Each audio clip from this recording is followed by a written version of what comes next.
Tēnā koutou katoa, kia ora, and welcome to another Manawanui live stream. My name is Simon, and today we are joined by Herman from Harikoa Life.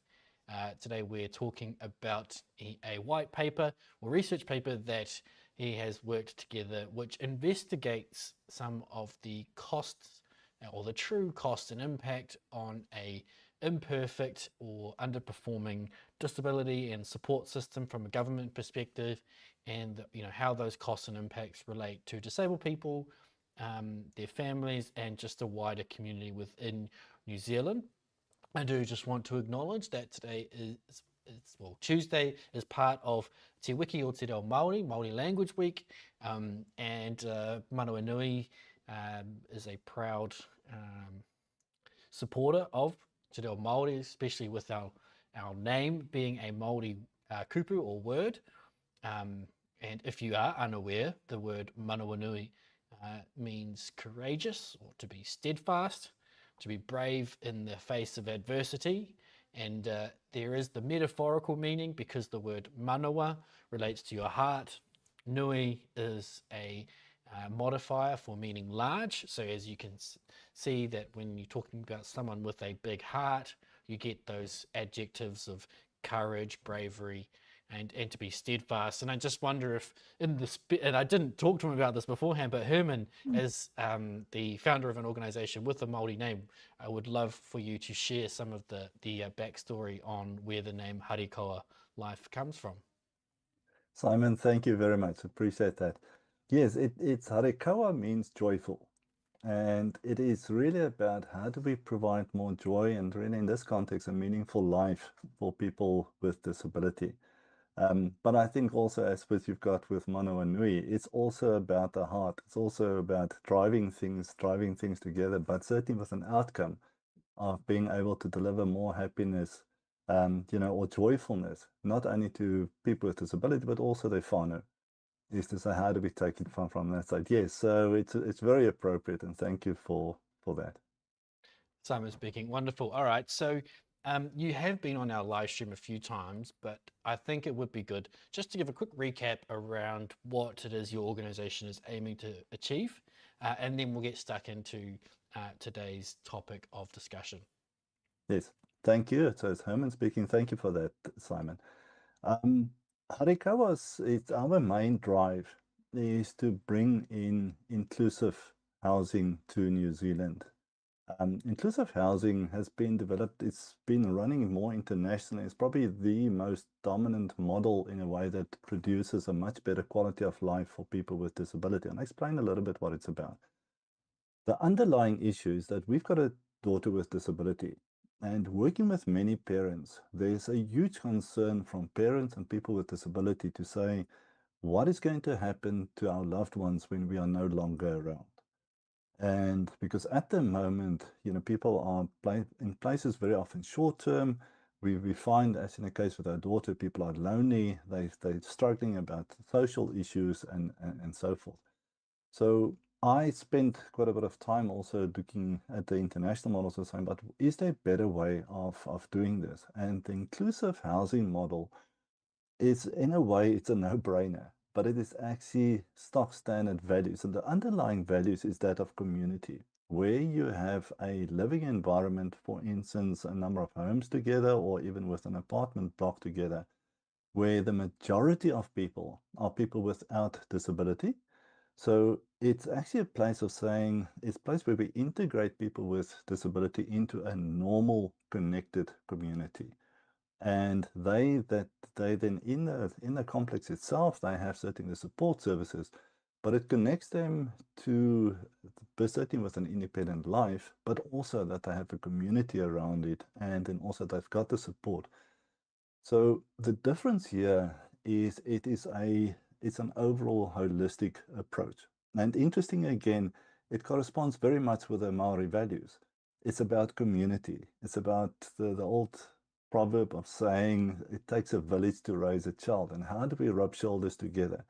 So we move away from very often overly relying on professional services to natural relationships.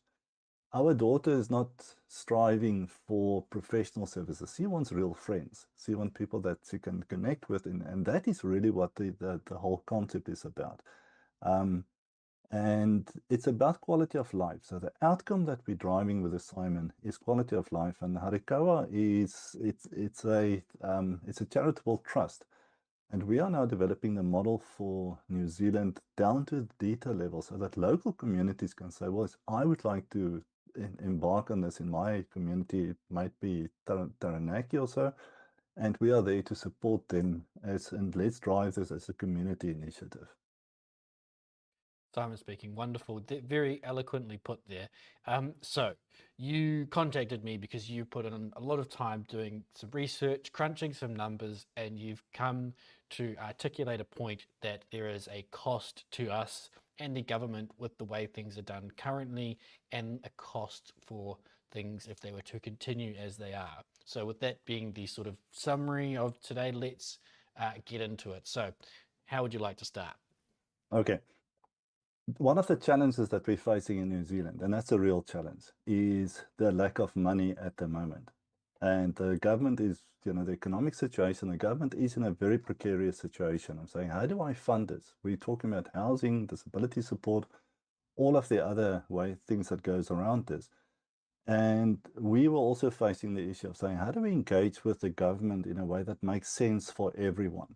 And then we started to crunch the numbers to say, but is there perhaps a benefits case for everyone so we can deliver the social benefits we're looking for, but in a way where the government can also save money, families can save money, and frankly, Simon, even where we can take some of the money from us that money and invest it for people for the long-term benefit. So that was the objective, to say, are the constraints real or can we financially get around this to work with a better model? So we started to crunch the numbers and we started to look at certainly what is happening internationally to say we must realize that there's a huge cost for everyone if we maintain the status quo. So at the moment, people are very lonely. Loneliness leads to further medical costs. It leads to actually, using support workers just for friendships type of thing. It's also in terms of if you put people together, perhaps in such a community, you can get a lot more efficiencies from that. So instead of having 5 vehicles and 5 trips, we can actually take a bunch of people together for camping over the weekend. It's much more cost effective to do it that way. We also looked at the issues of abuse, for instance. Now, you probably remember, if you may have seen that, for instance, where people with disability are disproportionately affected very often by abuse. And that's got a huge cost again to that. We have families, for instance, at this stage, very often where parents can't go to work because they need to look after a child with disability. And we started to look at this total basket through a bit of a new lens to say, but what is this actually costing us? And the figure where we are starting to look at is about $350,000 per person with disability over a 20-year period. Now, that is even conservative. If you look at the abuse in state care, their figure was about $860,000. So, it's a very conservative figure, but we said, let's not go overboard. We need to have something that's credible. And if any of the listeners or participants want to look at the figures, I can forward this to you. And it'd be nice to have a discussion about that to say, where does this come from? But what is the total basket? So that's what we started to see. And we started to share this also with the likes of, for instance, FICA and councils to say, is this real? And, generally the answer that comes back to us is like, yes, there's such a big cost for everyone associated with the status quo. So what it tells us first is, yes, there's some money. If we can work with the money differently and perhaps channel that money in a different way towards the, in terms of inclusive housing, then it benefits everyone. That firstly, but then we had a second problem. So we dealt with these issues as we went along. The second issue is, where do we get the capital? Because government, being very fiscally constrained and disciplined at the moment, don't have the money to say, yes, we're going to put up 1,000 units for people. We need to look at this differently. So again, we went back to the drawing board and threw a lot of ideas around. And what we started to realize to say, if we're going to look at only government, there's probably enough funding if we lucky through the community housing providers for about 300 homes that we can look at. However, if because of all the savings the government gets and so forth, and we start working the different relationship, for instance, to say, right, if you can provide us with, for instance, just some of the guarantees that goes with it, you don't need to take out the money, but there's enough money that we can bring in impact investors or parents want to invest in this, or donors and so forth. Once there's enough money for us to actually, that we can contribute and actually pay back the loans so that the property portfolio eventually goes into the residents or people with disability living there. So there's enough money for that as well. So that moves us from the government being able to deliver very little towards bringing other sources of income. That's also a good investment for parents. Many parents are anyway putting money into some housing, hoping that it's going to work. But this is just a much better way of doing that. So the punchline in a way is to say, when we started to step back from this, we realized there are ways around this, but it can only work if we put our heads together on this. We need to move away from working in silos, and we need parents to start standing up also with us to help drive this agenda. Simon speaking. Yeah. So, for somebody who's listening to this and going, "Yes, Herman, I'm well on board," what are some of the practical steps that we should be looking to take next? Based on this, on the calculations that you've come to so far. Yeah. Simon, I think it is largely about leadership, but before we get there, I think it's important that we understand the current scenario. Let's get a clear understanding of what it is that we're driving. So when we start engaging, for instance, with councils, we know what we're talking about, but we need to do this together with councils, for example. But what we would typically be looking at is we're starting what we call a connection services, and that is a network of families that work together, that we can start to drive towards this, and in doing so, start engaging with others as well. But many parents have their political people that they work with, their representatives, they can work with councils, and sometimes just open a door. It is also a case of, for instance, where we're driving this, it does cost quite a bit of money also from a from a leadership perspective to get this into that and say, how do we work together on that side? But it's actually about coming back to the state that you said, Manawa Nui. It's actually about our hearts, how to put our hearts and our minds together so that we can have Facebook discussions, that we once a month get together with the community, say which community is interested, how do we start engaging together with those communities with it. So we're working on two levels. The one level is the discussion, for instance, with MSD to say, yes, a lot of these savings and benefits go to you, but you need to give something perhaps back as well. As how do we work with you? How do we look at changing some of the rules and some of the policies that would make this happen?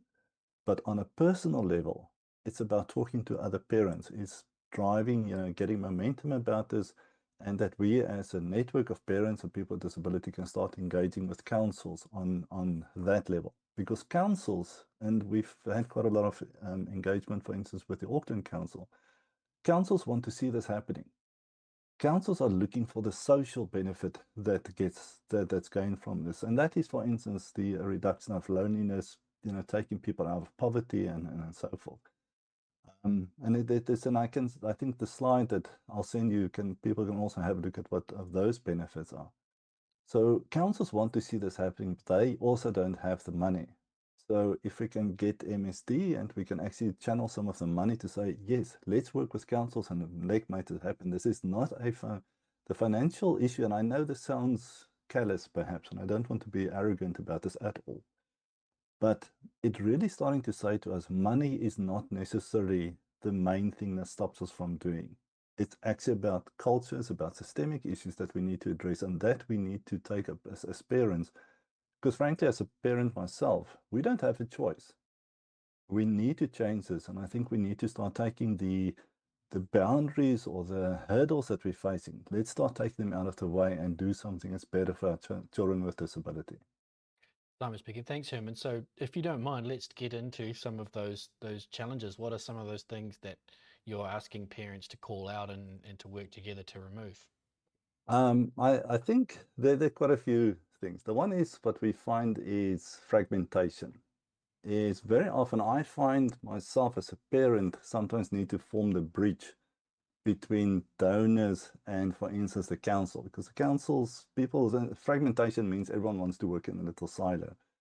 We actually need to sometimes come and say, but listen, let's get around the table. You need to be around the table. You need to be around the table. Let's talk about this together because this is urgent. This is critical for us. We need to make this happen. And I'm saying that with respect. Most governments are silo animals. But yes, it's about MSD, also to say, how do we make that happen? But it's also dealing with our service providers, Simon. And I'm saying that with respect. Many of the service providers look at, I only do this. I'm not interested in anything else. This is all I want to do. And we actually need to get out of that because one of the signs of a mature industry is the extent to which they collaborate. And very often these organizations started as parent-driven organizations and they became management-driven, and we actually need to say it's about quality of life. So we need to take a hard look as parents also with whom we work and can we influence those type of organizations. It's also burnout and stress. So many parents have spent so many years fighting this battle. They sometimes don't have anything left to give. They don't have money left to give. But they're getting to an older age, and they say, I don't have money, I don't have time, I don't have the energy left. It is about the funding frustrations as well. But then I think we also need to look at a bit of the cultural issues. And I think there's a huge culture at this moment of finger pointing.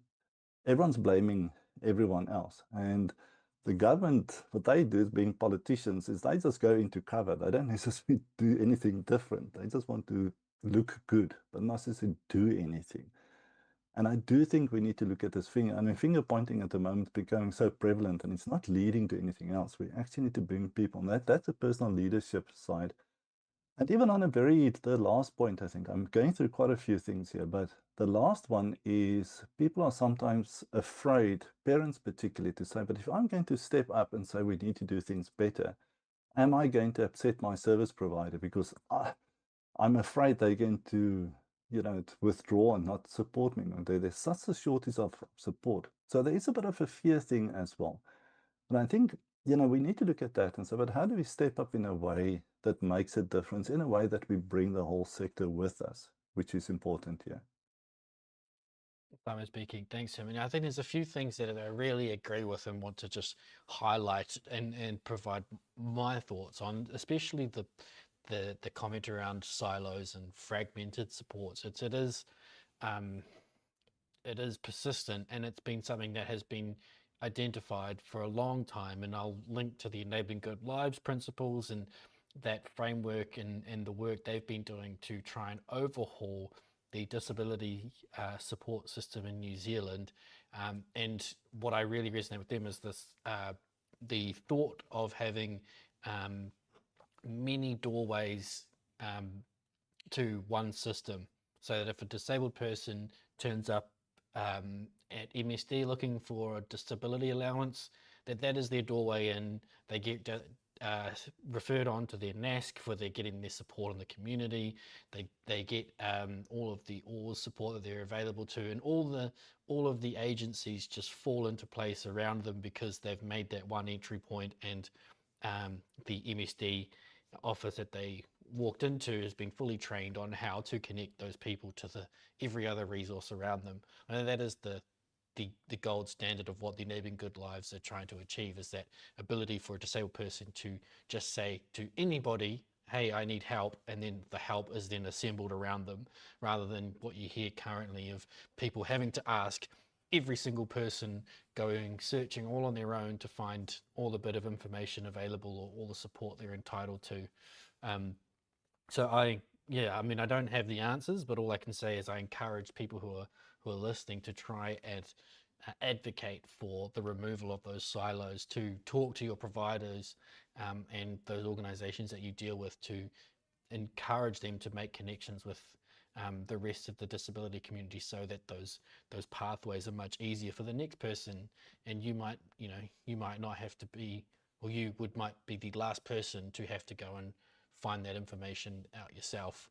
And then the other part you were talking about around, sorry, what was it? The leadership at the end. Like it is so difficult for parents to allocate that valuable resource of time and energy to lead for their community. But I do think it is important, because there is never going to be true transformation, what you are aiming to achieve, without a driving force of disabled people, parents, people who are part of the community, as myself as an ally. I can only do so much to further the cause, but it is going to take people, as they say, that have skin in the game, that are going to really get that to change. And I just want to, you know, throw my support behind organizations like yourself that are really trying to glue people together to create that change. And yeah, and I guess, you know,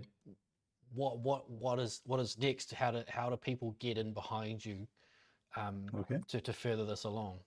Yeah. If I can just, before I answer that, Simon, Mm. if I can just go back to your first statement about the sector. Um, if I look, for instance, so we spend quite a bit of time going to overseas as well, and looking at where the countries where this is more mature. And an example is perhaps the Canadians. That's something that always worried me, because I come from a performance improvement background, is that if you don't have common measures to measure your success, you're not going to focus on the same thing. Asking a rugby team to say, oh, we've got different measures of success between the different players. We actually need one scoreboard, and we work towards a single scoreboard. That was one of the things that struck me that we don't have. The absence of that in New Zealand is when everyone's got different ways of measuring things. Service providers look at how many hours they spend on someone. They don't necessarily look at the quality of life that they're adding. Someone else would say, well, what is the quality of their homes? In what they have is what I found, particularly with the Canadians, for instance, is there's a common scoreboard. They said, this is quality of life, and how do we work towards that? Now, what they've managed, and this is not overnight, it's a lot of, you're going to, this is not an easy journey. Let's not say yourself it's going to be easy. But they after probably about 2 decades of driving inclusive housing, they're at the point where inclusive housing at this stage delivers a quality of life that's as high, if not higher, than the average person on the street for people with disability. Now, that's such a far cry from where we are, but it is possible. There's nothing that I find that's materially stopping us from actually reaching that, apart from we need to pick up the ball and drive that. So if your second question then is to say, how do we take this further? And frankly, it starts with contact us. We'd actually like to set up forums that we can discuss this, look at the practical next steps for that region. So in the Auckland area, we're starting to look at donor funding. We're starting to look at working with the council. We're looking at MSD, and then also with that we're, for instance, partnering with the Laura Ferguson Trust. They've got a lot of, from the capital side that they can also contribute to that. But it's actually, let's get it to around the table. And I think one of the things we've asked parents is to say, do you want to be involved in making the decisions, looking at this and being part of the steering group about that? And yes, that's really the type of commitment we're looking for. So it is, yeah, contact us, get in touch, let's organize, and I think let's set up a meetings and let's talk to parents. And recently, for instance, with Whangarei people, they are interested, and across the country, we've actually had parents saying, "Yes, I'm interested, but how do I take this further?" And I think taking it further is let's get the community going. It's actually about inclusive housing is actually about the community. It's about the social network. The buildings and the houses and all of that is actually, you certainly need to design it, but it's actually about this portion of making connections and doing that. Now, that being said, I also need to be very upfront to say that the inclusive housing model is not for everyone. I think it is for people who want to live in community, but also has the capability to do so. And so it actually looks at people at the lower end of the disability spectrum. If you've got people that, they through their behavior, they're disruptive for community living for the rest of people. I mean, then people are not, it's going to be difficult. So we're looking at typically about, overseas is about 20% of people with disability that this is suitable for. In New Zealand, we think is a little bit less because of all the legacy issues we've had up to now. But I think that's again, that's a hard discussion, but it's a good discussion to say, if your child is here, what needs to be done to get them more independent for this environment? Let's work together there. Are the parents, what's going to happen to the parents if the child is suddenly not there? We need to look at the family dynamics also around this. But the long and the short of your question is, let's put our minds together. Go to the internet. You'll find that also on the slide set. And let's be in contact. Let's pick up the ball in doing this. Mm. Simon speaking. Wonderful, Herman. Thank you. And to your point, I do think it's reasonable to say yes that no service is going to fit every single version of disabled person because it is such a diverse community. But the argument could be made that, well, if the model that you're looking to implement isn't suitable for you or your disabled loved one, it then frees up the capital and funding and resources available in other areas where it means that there's more places in residential housing and residential models that exist currently, so that that person can get better support, or if they are able to exist in an individualized funding context and remain in their own home or something like that, then all it does is it enables people to be in an option that best suits them, instead of forcing someone like your daughter into a residential setting, or forcing her to stay at home with her parents for the rest of her life. She is then able to exist in a community of people that are wanting to include her and give her opportunities to be independent and support where she needs it. Yeah, it just allows a broader spectrum of society and disabled people to choose where they are on that spectrum of fully supported independent living versus somebody who lives within quite supported, structured framework. And I think it's only a strength to offer that diversity. And Simon, if I can take this even a little bit further. So we're starting up the connection services, and that is really the connection between families and people with disability. That's the social connection we're talking about. Now, interesting overseas, and I think as even in some of the Asian countries, they, for instance, got a concept what they call a foster family. To say, but if my child must be able to feel as home in your home as it is of mine. So if something happens to me, I'm no longer around, we're actually operating as a community. Interesting again, a lot of those are within the Maori community setup. But what we're then saying is that connection service is not only for residents living in the inclusive housing, but also for people around that. To say, let's have a broader community than just the residents. We want to open it up as an inclusive environment for that. And with all respect, Simon, most of what we're saying here is normal human behavior. It's just we want to have friends. We want to have normal friends. We want to have our own privacy as well. But I want to live in an environment where I've got access to places I want to go, but at a cost-effective manner. And where I can also, because we work together, we can channel more savings and benefits to the long-term financial surety of people than just in that. So there's no, people sometimes look at it and say, wow, this is amazing. It's actually not. It is just common sense. But I think over a period of time, the disability sector has fallen in such disarray that what is common sense perhaps doesn't make sense anymore. We need to get back to working together. Simon speaking. Yes, Herman, absolutely. I 100% agree. And I think that's a wonderful place to wrap up this conversation. As always, I enjoy listening to you because you have an eloquent way of discussing your cause. And I sincerely hope people who have watched or listened along or are going to watch this get in touch and join the movement if it is something that you think you will benefit from being a part of. And I would just like to say thank you to everybody who watched along. Didn't get any sort of comments or questions, unfortunately, but there were some people watching, so hopefully they found some value in it. I think that's it for this afternoon. We will see you all again next week for another live stream. Again, Herman, thank you so much for joining us. Good. Thank you. Take care, everybody. Ka kite.